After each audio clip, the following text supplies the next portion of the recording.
Once again, Supercell came out with literal game-changing balance changes without telling anyone. The only reason I know these is because Boss CR just uploaded a 9-minute general balance changes video and he went over merge tactics balance changes at the end of the video in 1 minute. This is literally the only video I saw with these balance changes. Anyways, there's only 3 balance changes, so it's not too many, but the changes are actually massive. Starting things off, this is the craziest balance change we've gotten in a while because the Royale King is now going from just 4 elixir to now granting 4 to 8 elixir. So every time you lose, you're now gonna get elixir in a range from 4 to 8 elixir. See, this is why I don't understand why they're not announcing it, because this is literally insane. The king, if you imagine, you lose a round, you get 8 elixir now, that's literally insane. However, this is also just announcing another RNG factor, so sometimes you'll get 4 elixir, which is the same, like not very good, but in some cases, you'll get 8, which can literally turn the game. So I think he's going to be a lot more balanced now, but I really don't know if he's going to be able to compete with the other rulers, especially because the battle machine's coming in and we don't know how strong he's going to be.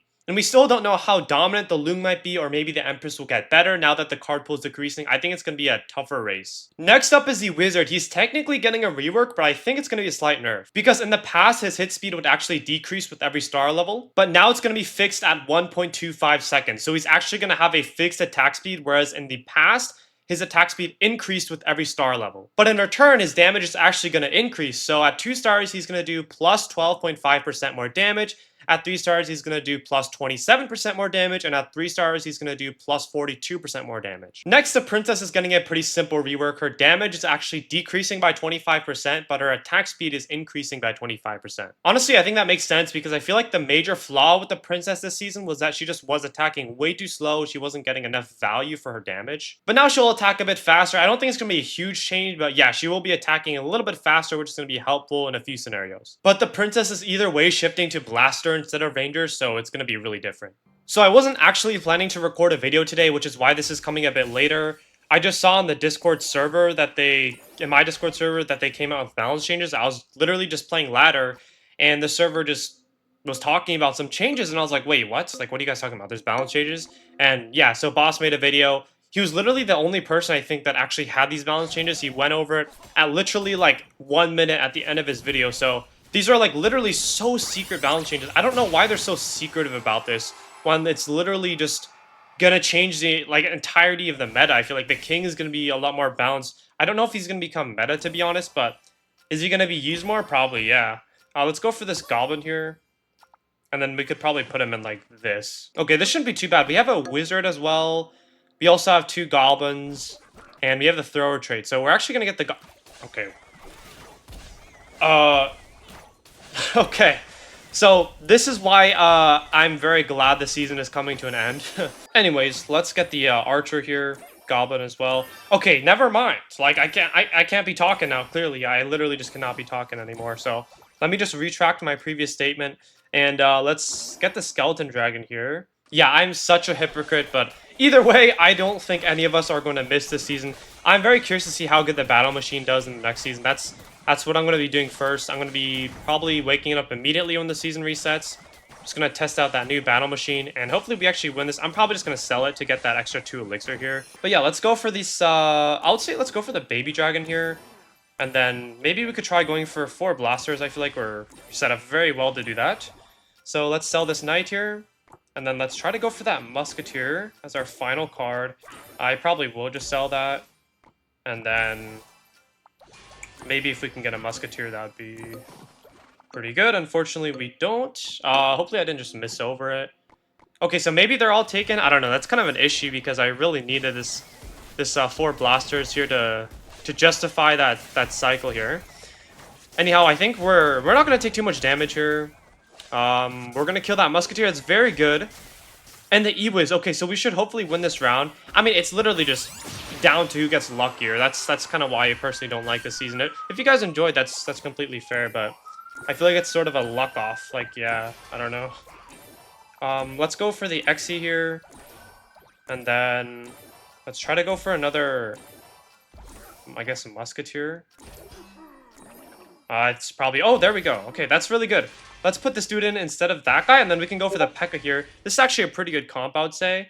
And yeah, we're in a good spot here, except that the archer, I just realized we don't actually need that guy. But let's go for that Skelly Jag. And then I think I'll probably replace it with, like... Well, let's see. I could replace it with like I think I'll replace it with that E-Wiz, maybe go for that Mage trait. I think it's a very easy one to close off. We could also just check on the tab what we need next. I could probably just go for the Mage trait. I think it's probably going to be the most valuable one, so let's do that. Let's check all of our opponents. He actually does have the Mage trait himself, so I'll probably go for this dude, and then I'll probably just try to cycle a little bit at least. And then we could see... Oh, we could actually just go for the Witch. The Witch is going to give us 2 more traits, so that one's also really good. Possibly 3-star the P.E.K.K.A. No. However, we are up against a dead guy, so what I probably will do here is I probably will just go for this double Goblin trait. Alright, we should take this game pretty easily. Let's see our opponents here, what they're doing. Okay, I actually don't know who's going to win this, but... Alright, so that guy loses. We're up against this dude, RTZ, guaranteed 2nd place.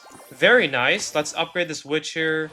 And let's see what he has. 4-star Spirit Goblin, that's diabolical. Let's upgrade him, and let's sell him. We actually get that 3-star P.E.K.K.A. That's very nice. Let's upgrade that guy, sell that guy. Let's just try to work towards something good. You know what? I probably will just take this E-Wiz here. All right, so unfortunately, he does 3 stars Valk and his Dark Goblin, so that's going to be kind of a problem here. We're going to see if we can win. I think we do actually snipe something. Nice, we actually chip the Dark Goblin shield a little bit.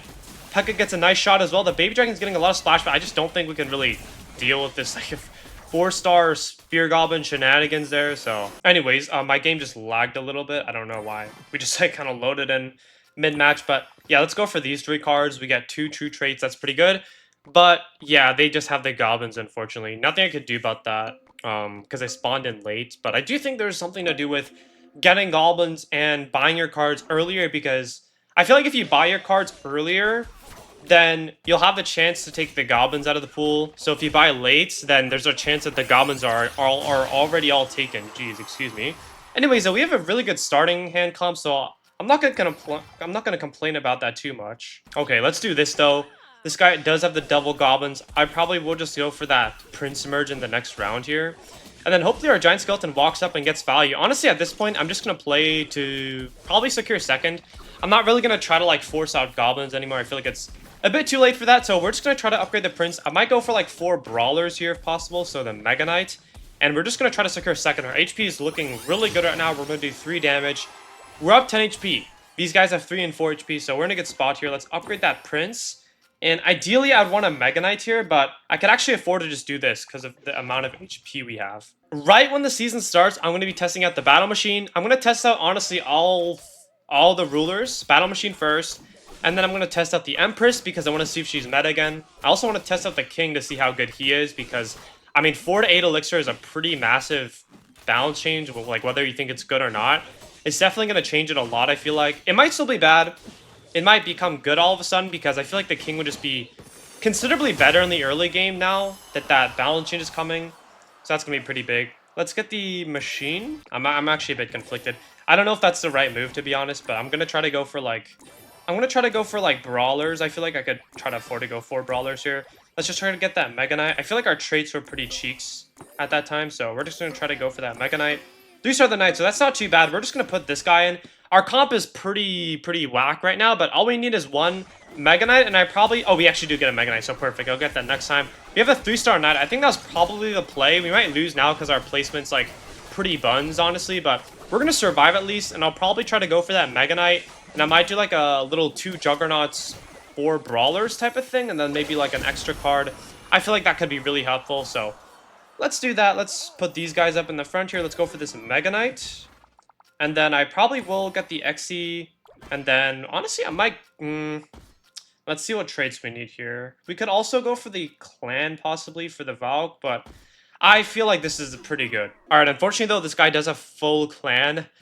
So that's obviously the better comp here. So, I mean, we'll see if we can survive here. We have, like, 2 3-stars, though they're not the best. But we'll see. If we lose, though.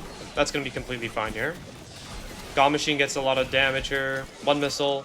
Yeah, we probably will lose this, to be honest. Just don't think we can beat a 3-star queen. But anyways, those are the top secret balance changes. I don't know why they do this. Look, I'm done with the season. So if you enjoyed the season, good for you. I'm completely finished. But anyways, I'm looking forward to the next season and these new changes.